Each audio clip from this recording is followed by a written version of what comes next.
अच्छा, بعض दफ़ा ऐसा होता है कि जैसे किसी के घर में फौतगी हो जाती है, अल्लाह ताला हम सबको अचानक हादसा से महफूज़ रखे।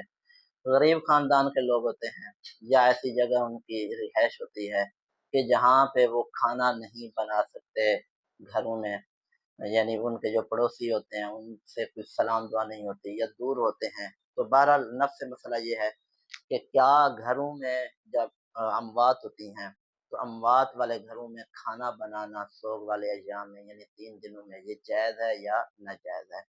पहली बात तो ये है कि ये जो 3 दिन का खाना है, ये पड़ोसियों को देना चाहिए।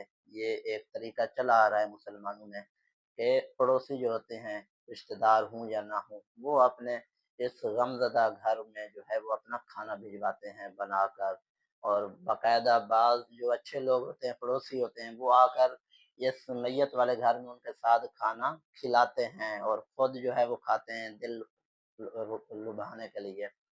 तो ये एक बात तो ये हो गई। दूसरी बात अगर मोहल्ले वाले ऐसे हों कि वो ना देते हों या मोहल्ले वाले वहाँ है नहीं, अकेले घर हैं, तो अब ये है कि घर में खाना बनाया जा सकता है। मोहल्ले वाले दें तो अच्छी बात है, अगर दिया कम पड़ गया या बिल्कुल दिया ही नहीं है, तो घर में खाना बनाया जा सकता है। अल्लाह ताला हमें जो है अच्छा बाज़ लोग जो है वो इस चीज़ को समझते हैं कि अगर हम खाना बनाएँगे लोग कहेंगे जनाब ये पेटू हैं, देखें घर में मैयत हो गई है, शोक का माहौल है और ये खाना खाए जा रहे हैं, खाना घर में बना रहे हैं।